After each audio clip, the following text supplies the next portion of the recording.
Halo guys, apa kabar kalian semua? Mimin di sini bakal melanjutkan alur cerita Sword Star.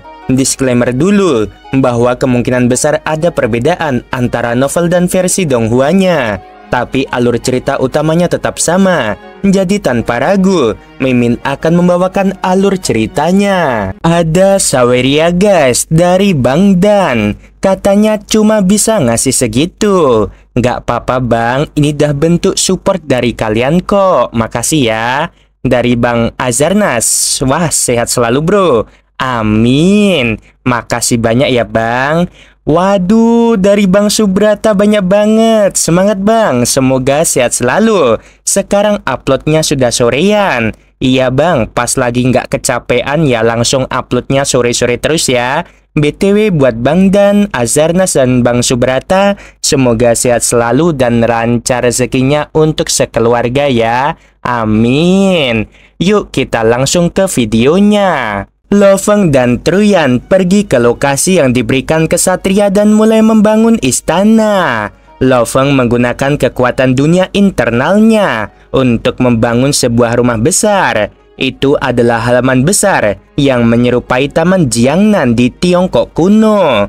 Ada jalan setapak yang terbuat dari batu bulat dan segala macam bunga ditanam di sampingnya. Di sudut halaman terdapat sebuah kolam air. Air itu adalah inti dari Taman Jiangnan. Meskipun seluruh taman itu hanya seluas 1 km persegi, taman itu dibangun dengan cara yang memukau, persis seperti yang diingat Lo Feng tentang kampung halamannya.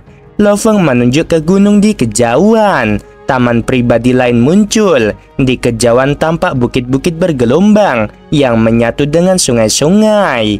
Truyan masih membangun istana besar sambil melirik kediaman yang dibangun oleh Lo Feng. Muridku, kamu sungguh luar biasa. Lo Feng tersenyum dan menuntun Truyan masuk. Truyan berkata dengan heran sambil berjalan di jembatan batu. Sungguh luar biasa. Aku merasa jembatan itu puluhan kali lebih besar dari ukuran sebenarnya. Ada pemandangan berbeda dari kolam yang sama di sudut yang berbeda. Lo Feng tersenyum. Satu langkah saja dapat mengubah pemandangan. Dan inilah misterinya. Semua pemandangannya menakjubkan dengan cara yang unik berdasarkan panduan visual. Bisakah kamu membuatkannya untukku? Tanya Truyan kepada Lo Feng. Lo Feng membuat taman lain dengan tipe yang sedikit berbeda. Taman yang ia buat untuk dirinya sendiri lebih mirip dengan taman pada masa dinasti Ming dan dinasti Qing. Sedangkan taman untuk gurunya adalah taman dinasti Tang yang lebih megah. Beberapa saat kemudian, Lo Feng dan Truyan memasuki mata air di sebelah kiri. Saat mereka menyentuh mata air itu, mereka menghilang. Pemandangan berubah total, dan sebelum Lo Feng bisa melihat sekelilingnya dengan jelas, dia merasakan kekuatan yang mengerikan. Kekuatan itu lebih kuat daripada apapun di neraka es. Apa ini? Tanya Lo Feng. Akhirnya dia bisa melihat semuanya dengan jelas. Tempat itu kosong, dikelilingi kabut hitam di sekelilingnya. Dan ada seorang manusia serigala.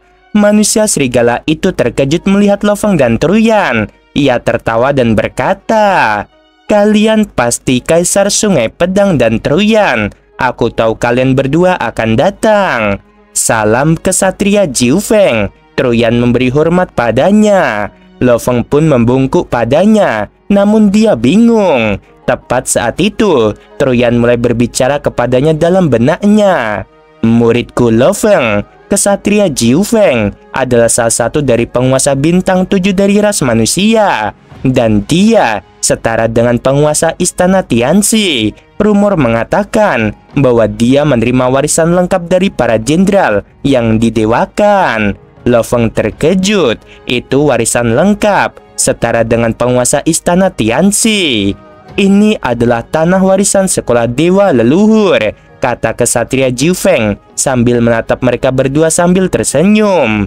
Tentu saja, ada kekuatan yang kuat yang berfungsi untuk menekan segel jiwa di tubuh. Makhluk yang kekuatannya lebih rendah dari makhluk Undying tingkat kaisar akan mati karena kekuatan itu. Itulah sebabnya hanya makhluk Undying yang dapat diberikan token. Bagaimanapun, bakat yang dapat memperoleh token setidaknya sama kuatnya dengan Undying kaisar. Bisakah kamu melihat kabut hitam yang mengelilingi kita? Kesatria Jiufeng menunjuk ke sekeliling. Masuklah ke dalam kabut hitam dan terimalah warisan itu, kata sang kesatria.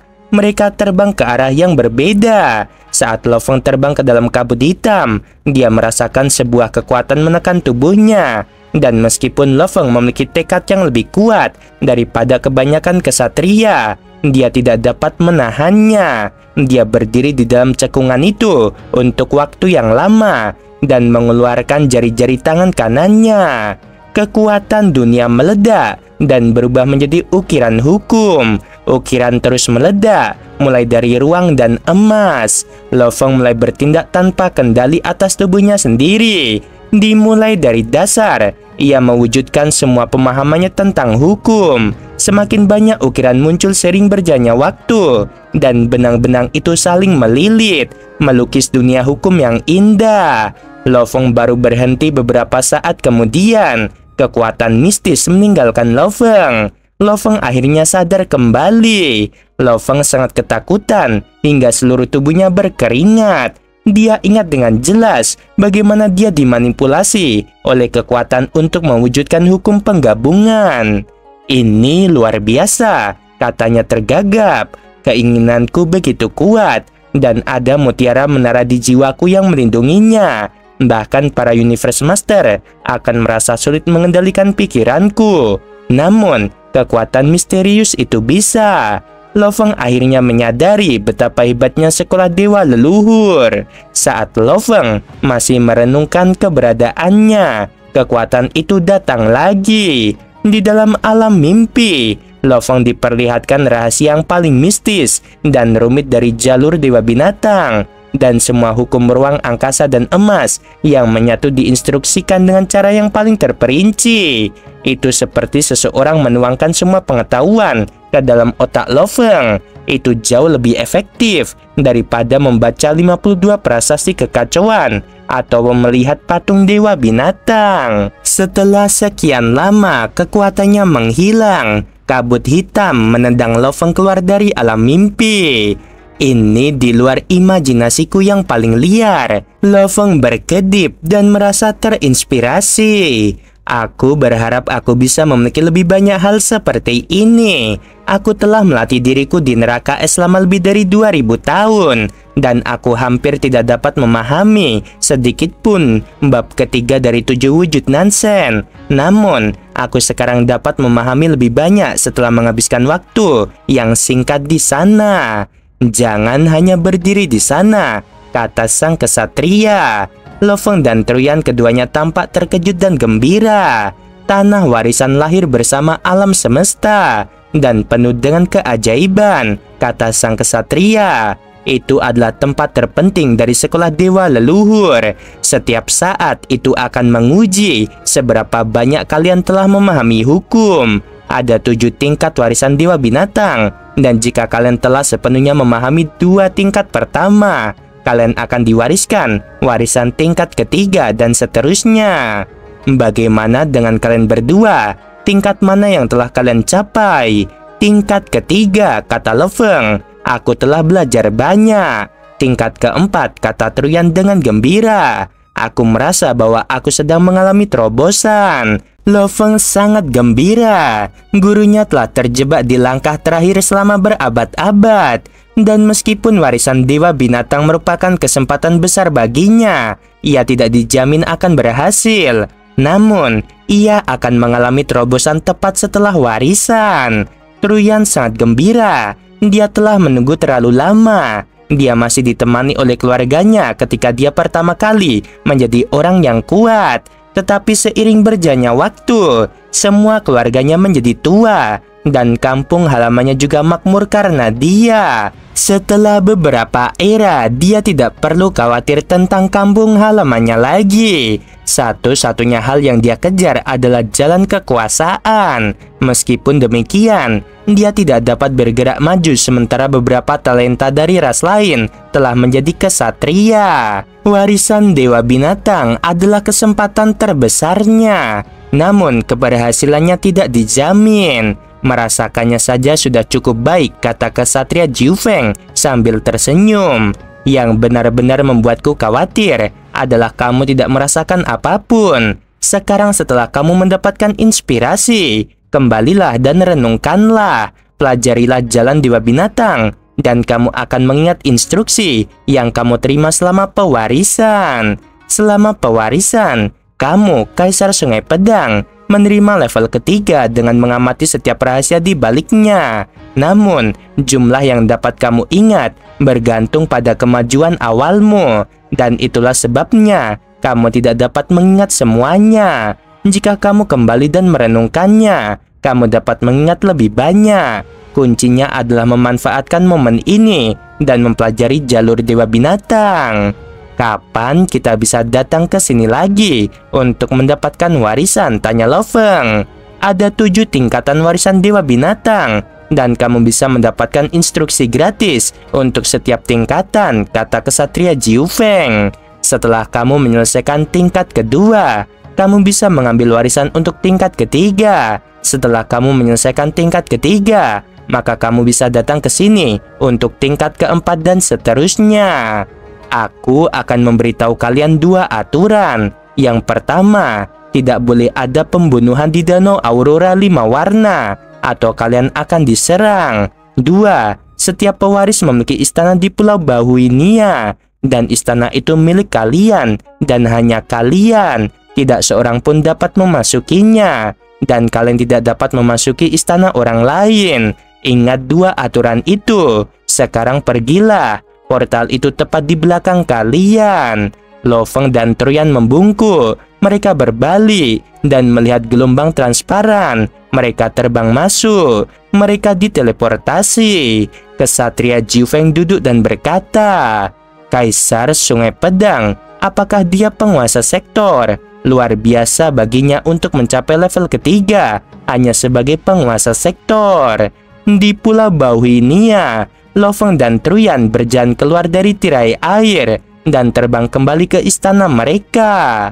Muridku, aku punya begitu banyak inspirasi sekarang, sehingga aku pikir aku benar-benar bisa mencapai terobosan. Jika aku benar-benar bisa melakukannya, kamu pantas mendapatkan pujianku. Token itu tidak berarti apa-apa tanpa ratusan juta tahun pelatihanmu, jawab Lo Feng. Kedengarannya benar, kata Truyan. Aku memperoleh banyak hal dengan menjadikanmu sebagai muridku.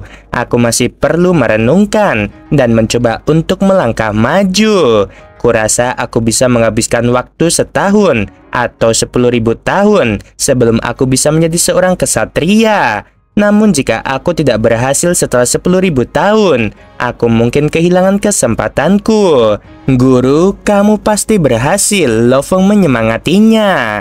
Aku harap lain kali aku bertemu denganmu. Aku adalah seorang kesatria, kata Truyan. Aku juga berharap begitu. Ada secercah cahaya di mata Lo Feng. Truyan terbang ke taman yang jauh dan menutup pintu. Lo Feng duduk di tepi sungai dan tak kuasa menahan senyum. Akhirnya guruku bisa menikmati waktunya. Aku juga harus bekerja keras. Latihan yang kujalani di waktu normal adalah akarnya.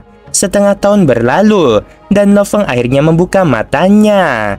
Kesatria Jiu Feng benar, kata Lo Feng. Aku memang mengalami banyak kemajuan dalam setengah tahun terakhir. Meskipun tidak seefektif saat pewarisan, itu jauh lebih baik daripada di neraka es. Sekarang aku bisa memahaminya dengan kecepatan normal. Aku tidak perlu terburu-buru. Lo Feng berdiri dan berjalan keluar. Ia berjalan ke sisi sungai dan melihat sekeliling. Pintu istana gurunya masih tertutup dan ia bisa melihat sosok lain dari kejauhan. Aku akan pergi ke tanah harta karun. Lo Feng mengharapkan sesuatu yang hebat. Dewa binatang penjaga mengatakan ada manusia yang mendapatkan harta karun, kata Lo Feng. Dia mengingat bagaimana Kaisar Seven Blade menggunakan kolam emas. Mungkinkah itu dia? Aku akan pergi melihatnya terlebih dahulu.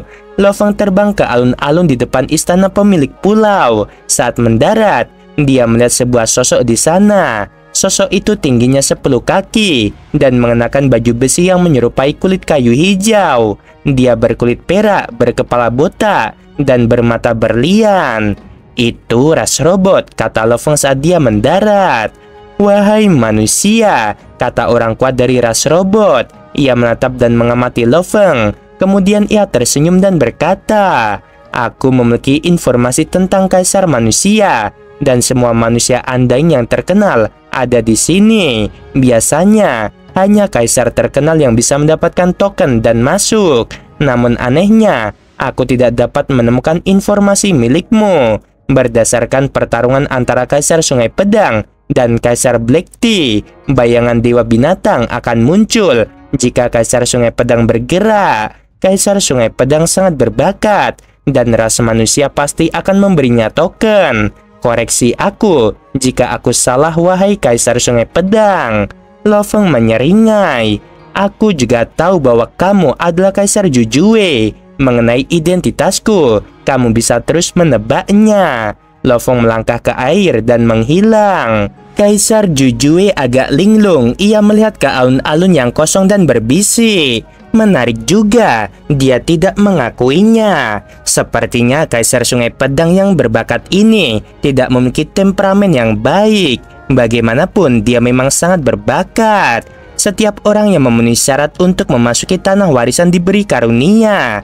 Ketenaranlah yang membuat Kaisar Sungai Pedang istimewa. Semua orang di alam semesta tahu bahwa ada seorang Kaisar Sungai Pedang di ras manusia yang mampu mengalahkan Kaisar Puncak hanya sebagai penguasa sektor. Itu melampaui banyak bakat lain di alam semesta. Bahkan Kaisar yang tak terkalahkan. Tidak mengherankan jika mereka banyak yang cemburu. Kaisar Jujue berkata, tempat ini selalu dipenuhi pewaris dan mereka tidak akan tinggal lama di sana. Akan ada seseorang yang bisa mengetahui identitas aslinya. Kaisar Jujue tersenyum dan melangkah ke tirai air. Meskipun Lo Feng tidak mengakui identitas aslinya, Kaisar Jujue telah berevolusi dari bentuk kehidupan cerdas yang memberinya kemampuan berspekulasi luar biasa yang menjadi sumber kebanggaan baginya. Teleportasi selesai. Lo Feng muncul di puncak gunung dan dia bisa melihat puluhan ribu bukit dari berbagai jenis. Dia bahkan tidak bisa melihat ujungnya. Ada danau dengan berbagai ukuran di antara gunung-gunung yang terbesar berukuran lebih dari 1 juta kilometer.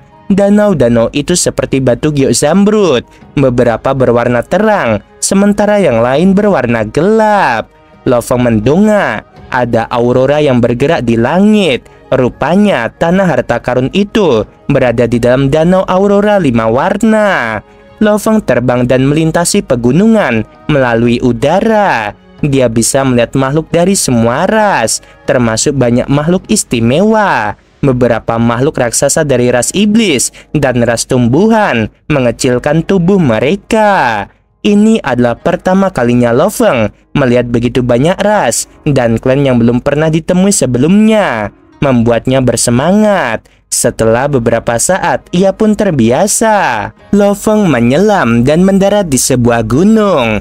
Ia menemukan sebuah batu duduk di atasnya dan bertanya-tanya, di mana harta karunnya? Saudara manusia, Lo Feng mendengar sebuah suara memanggil. Lo Feng berbalik dan melihat seseorang terbang ke arahnya. Dia transparan dengan wajah tampan dan ditutupi baju besi hijau. Lo Feng tersenyum. Klan Dark Mist adalah bagian dari aliansi Hong. Aku adalah Kaisar Tosenrin, kata si tampan dari klan Dark Mist sambil tersenyum. Namaku Hua, kata Lo Feng. Aku belum pernah melihatmu sebelumnya. Apakah kamu baru saja tiba? Tanya Kaisar Tosenrin. Benar, ini pertama kalinya aku berada di sini. Lo Feng melihat sekeliling dan mendesak. Ku dengar ada cukup banyak harta karun yang ditinggalkan oleh para senior dari sekolah dewa leluhur, tetapi aku tidak melihatnya. Thousand Rain menunjuk ke sekeliling. Harta karun tersembunyi di setiap gunung dan setiap danau. Lo Feng tercengang. Ada banyak harta karun. Lihat, itu adalah 108 gunung tertinggi. Thousand Rain menunjuk ke gunung-gunung yang menjulang tinggi di kejauhan, yang jauh lebih tinggi daripada yang lain. Setiap pewaris tahu bahwa 108 harta karun paling berharga dari sekolah dewa leluhur disembunyikan di sana, dan 42 di antaranya telah diambil oleh beberapa orang paling beruntung di alam semesta. Yang terakhir adalah 1,2 juta era yang lalu. Kesatria dari ras iblis yang beruntung memperoleh harta karun yang tak ternilai. Lo Feng memandang ke arah pegunungan. Thousand Rain tersenyum dan berkata, semakin berharga barang-barang itu, semakin sulit untuk mendapatkannya. Jika kita tahu persyaratannya, kita mungkin bisa memperjuangkannya. Namun kita bahkan tidak tahu apa syarat yang dimiliki para penguasa untuk membuka harta karun itu. Itulah sebabnya hanya keberuntungan yang bisa membantu. Jika kamu bisa menemukan yang cocok untukmu, yang terlemah di sini lebih berharga daripada harta karun biasa. Lo Feng mengangguk, memikirkan makhluk yang telah menaruh barang-barang berharga itu. Sosok yang menjulang tinggi menukik ke dalam gunung. Manusia, kata makhluk itu saat melihat Lo Feng dan Thousand Rain. Manusia adalah makhluk yang paling menyebalkan. Sosok itu membenci mereka. Ia menukik ke arah Lo Feng dan Thousand Rain yang berusaha menghindarinya. Namun sosok itu mempercepat lajunya dan menghantam Lo Feng secara langsung. Kekuatan yang dahsyat menyerang Lo Feng dan Thousand Rain. Lalu mereka terpental. Darah mengalir dari mulut mereka. Bajingan! Thousand Rain menggertakkan gigi karena marah. Wajah Lo Feng menjadi gelap. Thousand Rain meraihnya dan berbicara kepadanya dalam hati. Jangan pergi, dia adalah seorang kesatria. Lo Feng sangat marah. Dia belum pernah bertemu orang yang begitu agresif dan sembrono. Di puncak gunung, makhluk itu melirik mereka berdua dan mencibir. Namun, ia terkejut melihat manusia itu datang ke arahnya. Apa yang dia lakukan? Dia hanya seorang kaisar. Makhluk itu kesal dan berencana untuk mengusir Lo Feng. Tiba-tiba, dia menyadari sesuatu yang membuatnya linglung. Lo Feng sedang membawa kristal dewa api. Kristal itu tidak mengancamnya, tetapi ledakannya dapat menghabisi manusia itu. Jika manusia itu mati, dia akan mati bersamanya. Kesatria Beisan telah lama tinggal di Pulau Bawinia. Dia sering pergi ke negara harta karun, dan para kaisar yang lemah sudah terbiasa dengan dominasinya. Ini adalah situasi yang biasa terjadi di pulau itu, karena para kesatria dan kaisar sama sekali tidak setara. Kesatria yang memiliki sifat pemarah akan terbang ke suatu tempat dengan perlahan, dan kaisar di sana akan pergi. Namun, jika mereka bertemu dengan orang yang agresif seperti kesatria Beisan ini, mereka hanya bisa bertahan. Hal itu sudah biasa terjadi. Kesatria Beisan menatap manusia di depannya dan mencibir. Aku pada dasarnya tidak menyukai manusia, dan itulah sebabnya aku menindasmu. Apa yang bisa kamu lakukan? Suasana hening di mana-mana. Kaisar Thousand Rain dengan darah di bibirnya. Begitu pula para makhluk kuat lainnya, semuanya menoleh untuk menonton. Kebanyakan dari mereka adalah kaisar, dan beberapa dari mereka adalah kesatria. Di puncak gunung, Lo Feng menyeka bibirnya dan menatap kesatria itu.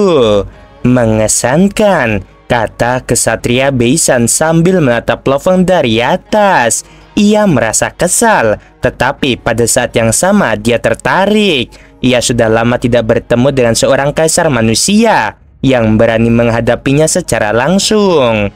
Manusia, tahukah kamu bahwa aku seorang kesatria?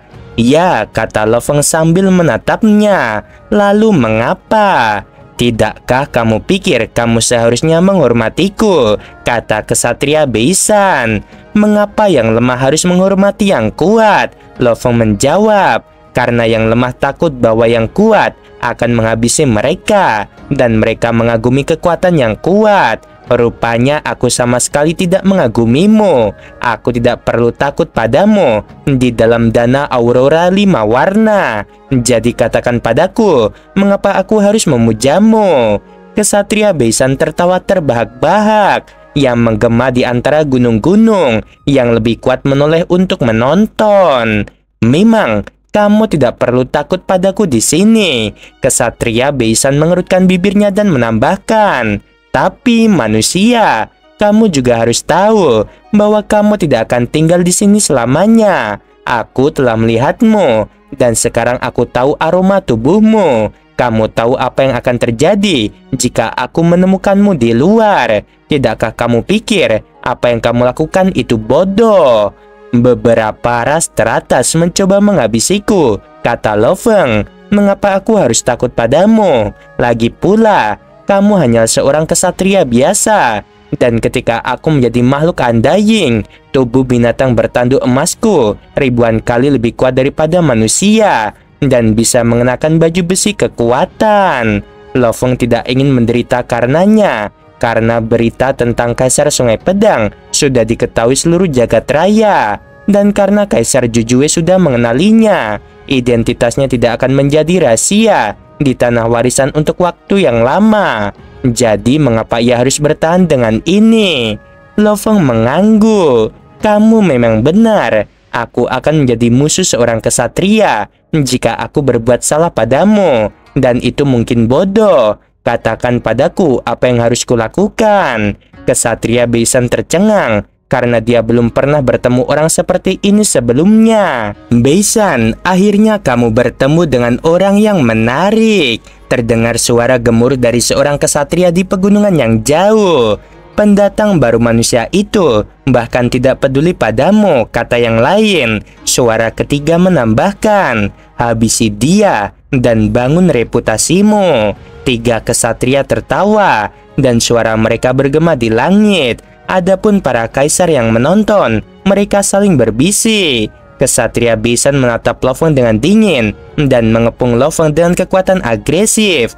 Lo Feng memperlakukan kekuatan itu hanya seperti angin sepoi-sepoi. Berani sekali, kata kesatria Beisan. Aku selalu membenci manusia, dan aku semakin membencimu setelah apa yang terjadi di sini. Sekarang kamu akan berlutut dan menghancurkan separuh tubuh abadimu, dan aku akan berpura-pura semua ini tidak pernah terjadi. Lo Feng melirik Beisan. Aku akan mengingat ini dan akan membalas dendam. Apakah kamu dari klan Fang Cui? Kesatria Beisan menjadi semakin bermusuhan, dan Kaisar Tosenrin sudah ketakutan setengah mati. Kesatria Beisan berkata dengan suara pelan, manusia, aku mengagumi keberanianmu. Ingat, aku kesatria Beisan. Bersembunyilah di danau aurora 5 warna selama yang kamu bisa. Lo Feng mencibir. Dia punya alasan untuk bersikap begitu menghina. Jika kesatria Beisan tahu bahwa dia adalah Kaisar Sungai Pedang, dia tidak akan berani menyentuhnya. Beisan, terdengar sebuah suara. Sosok seputih salju muncul di samping gunung. Dan sosok itu tingginya 10 kaki. Seluruh tubuhnya membeku seperti es batu. Dan ada banyak pecahan es lainnya di dalamnya. Dia tampak seperti manusia dan mengenakan baju besi es. Dia tampak lebih kuat daripada kesatria Beisan. Kaisar Shuchong. Wajah kesatria Beisan menjadi gelap. Beisan, kata pria berbaju besi es itu sambil menyeringai. Aku tahu kamu tidak cocok dengan manusia, tapi dia baru saja tiba. Apakah kamu benar-benar bersikap begitu kejam padanya? Aku di sini hanya untuk memberitahumu agar bersikap lunak pada seorang kaisar. Lo Feng tercengang. Dia tidak bisa menahan diri untuk menatap pria berbaju besi es itu. Kaisar Shuchong, salah satu dari 3 kaisar di Pulau Bauhinia. Rumor mengatakan bahwa dia adalah makhluk unik di alam semesta. dan tubuh aslinya lebih dari 40.000 mil tingginya. Konstitusinya 5.000 kali lebih kuat dari kita sebagai seorang kaisar dan lebih kuat dari banyak kesatria biasa. Selain itu, tekniknya luar biasa. Dia mendapat 2 harta tak ternilai dari sekolah dewa leluhur yang secara khusus melatihnya. Kesatria biasa bukanlah tandingannya. Lo Fong berkedip dan menatap Kaisar Suchong di depannya. Oke guys, sebelum video berakhir, Min mau bilang sungguh membagongkan. Terima kasih.